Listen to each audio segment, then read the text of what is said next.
Good morning, all. So this is the last part of the tutorial on introducing radioactive decay before we start getting into the mathematics of half-life and decay time.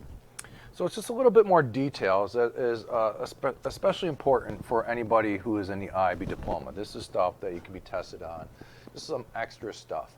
So we're going to look at one particular two decays. We're going to look at beta decay again and gamma decay, and look at energy of the decay, because that's actually something that's pretty cool how we can use the energy of a decay product to infer other aspects about the nucleus. And one I'd like to develop in greater detail, and we do some particle physics. So to start off, let's look at a fairly simple decay. Magnesium-27 decays into aluminum-27. So first question, just telling you that, what is decay is this? Now, it might be helpful to understand that magnesium this is probably the more complete, and that's decaying into aluminum, which has atomic number 13, still the same mass. So the fact that the mass, so two clues tell you what type of decay this is. First of all, the mass didn't really change, so that means it's either a beta or gamma. And since the identity changed, it went from one element to another. In fact, the Z value went from 12 to 13, tells you it can't be a gamma, because gamma doesn't change identity. So this is a beta. All right, now the question is it a beta positive or beta negative? Well, if I want to balance this, I got to have an electron or a positron. I want this charge to be -1, so I get 12 on this side, 0. So that just tells us it's a beta. So what we have here schematically is the Mg, and it gives off a beta. Okay, so there's our E negative, that's emitted, leaving us with aluminum-27. And if I complete the reaction, I just did that, I guess, already. I didn't realize I had it down here, but let me do it here. So E -1, 0. And it turns out that there is another particle. Okay, I'm going to come back to this in a second. And how do we know that there's another particle? And this is where it gets pretty interesting. In fact, I can infer some aspects of the properties of the particle based on the numbers. 13 plus -1 is 12. Since I already have 12 on the left side, I can't add or subtract from that. That means this is going to be neutral. And if I look at the masses, they're already balanced, and it has essentially 0 mass. So that would suggest, excuse me, that it sounds like a photon of some sort, but maybe not. So we'll come back to that. Okay, now, here's an interesting thing about this. Okay. If I look at the aluminum-27, and I'm looking at this diagram right here, I see that it will go from this state to this state, or this state, or it'll do this. In other words, it decays through gamma emission. Okay, so there is a secondary decay that occurs that is not immediately obvious. Okay, so why is this? I want to talk about what ultimately gives rise to gamma radiation. Okay, we talked about beta and alpha occurring to bring the nucleus to a higher ratio of binding energy to nucleon. A gamma does neither of that, but it does something else. Okay, and here's what we can infer, and this is kind of like a back and forth thing. How do we know? So basically what we're saying is the reason for this gamma emission is because the nucleus, in other words, when we first produce this aluminum nucleus, which corresponds to right there in our schematic, it's in an excited state. Oops, should be an I. Okay, and because it de-excited and becomes de-excited by giving off a gamma photon rather than a particle of mass, like a beta or an alpha. So how do we know it's in an excited state? Kind of like electrons in excited state. And so from this, again, schematic, we see there are 3 potential energies of photons corresponding to an N3 to N2, or an N2 to N1, or an N3 to N1. So if we look at aluminum-27, 13, when it's in an excited state, by the way, I should have put that on here. I would draw an asterisk up here. So when we draw an asterisk, what we're saying is it's in an excited state. meaning that it's unstable in a sense.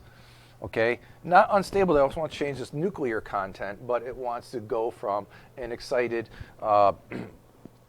proton state, I'm pretty sure it's a proton state, to a less excited proton state.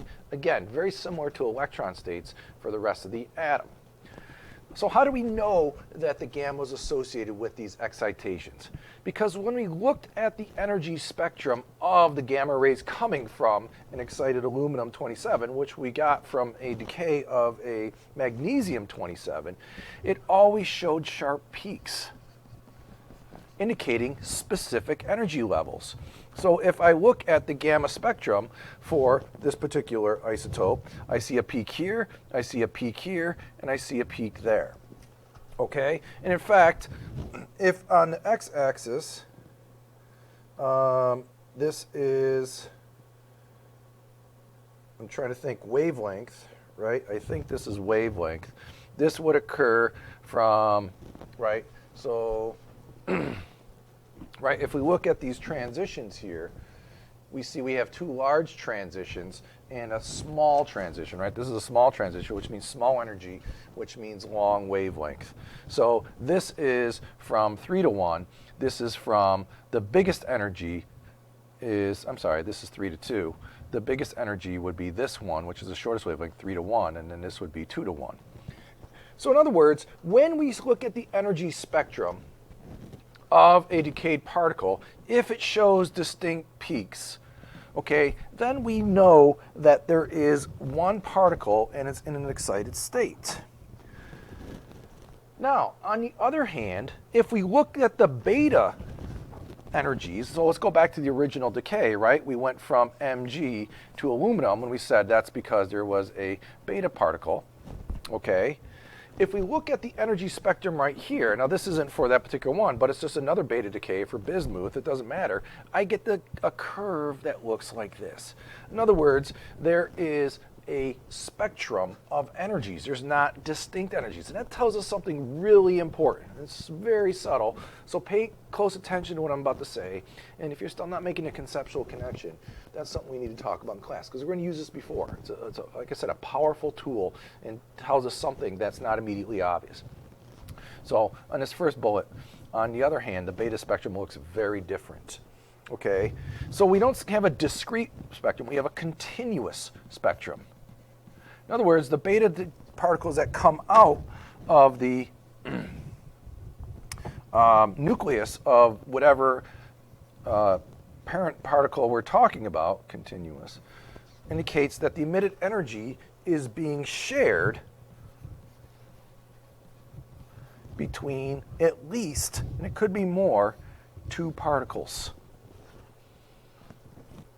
Okay, so why is that? Well, here's where it gets a little bit more subtle. So let me see if I can work this out for you and see if it makes sense without getting too involved with numbers. So imagine I've got a parent particle just sitting there, and we know it decays. Okay, so if it decays with one particle, let's say just an electron, we know this has to recoil with a momentum that way. I'll call that P prime. Here's P of the electron. And we know that these two momenta have to be the same to conserve momentum.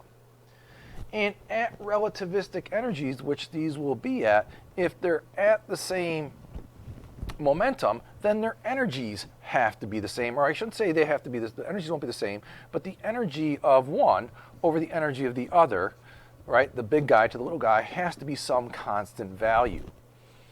Okay? Because the momenta have to be the same, that locks in that their kinetic energies are proportional to each other because their masses are proportional to each other. So if they're proportional, another way of saying the ratio of one to the other is a constant value. In other words, if I look at the energy spectrum of an electron, I should get essentially a peak where it's always the same energy, where that energy is reflective of its relative mass to the parent particle. We don't see that. In fact, again, we see this spectrum. So the way to explain that is we still have to conserve momentum, but to explain why there is an energy distribution is that there is, when we recoil, so here's a recoiling parent, right? There has to be an electron this way and another particle that way. I'll just call X for now, such that the horizontal momenta add up to the original, the parent, the verticals cancel out, and because different angles can give you different magnitudes of, there's many different angles that can make this work out, therefore I can get different momenta magnitudes to work out, therefore I can get different energies to work out. Okay, so, excuse me, this was a very interesting tool. When we first looked at beta decay back in the 1930s, we noticed that there was essentially this problem. And so we had to infer there's got to be another particle that fits this description right here. Like I said, essentially zero charge and zero mass. And it turns out it's not a photon. It turns out that it's a first evidence of a neutrino. That's the symbol for neutrino. It's actually an electron neutrino, and it's actually anti-electron neutrino. So the E part here in the bar, the anti, we'll talk about later. That's different laws altogether. But the fact that we had to have another decay product that never showed up. Another reason why we know it's not a photon, because a photon would have easily been detected if that was also a decay product. We never saw any evidence of it. So not only do we infer this existence of this particle with the neutral value because of the energy spectrum, but since it didn't show up on any of our detectors, we knew it was very ghost-like and it couldn't be a photon because photons are easy to trigger things. So I've answered this. Let me just finish up here. Okay, one of the particles is an electron. We already talked about this. This is going back to the beta decay, or a positron. So the other must have zero charge for reasons we talked about and practically no mass. And this is strong evidence for the existence of the massless neutrino or anti-neutrino. We'll have more to say about neutrinos next chapter. But the point is, we could infer the existence of this even though we couldn't detect it directly. And it took another 20, 30 years before we went to the prediction of this and the actual indirect detection of it in the late 1950s. And that's a Nobel Prize winning type of experiment. Okay, so to sum up, we can infer what gamma radiation tells us is a nucleus is de-exciting. So we're not spitting off a particle that changes identity. We're just dropping down energy level. And we know that because we see specific energy peaks corresponding to specific energy levels. Again, very much like the spectrum of electrons, except this is all in the gamma part of the spectrum rather than the visible. And then for beta particles, we see a something like this, which indicates there's two particles. Now you might be asking, wait a second, what about alpha particles? You didn't mention that. What would the energy spectrum of an alpha particles look like? So let's say when uranium decays by alpha particles, or when Rutherford did his experiment using alpha particles. Well, if we look at the currents, right, this is just a frequency, a currents, or an N, and this is the energy, if you will, for alpha, we see more or less a spike. In other words, there's just one energy with a little bit of wiggle room in it. So what is that evidence for? There's just one particle. There's no other particles associated with an alpha decay. But the beta, since it was so wide, that tells us there's something else being emitted. So you wouldn't expect that, but that's why energy curves are so useful.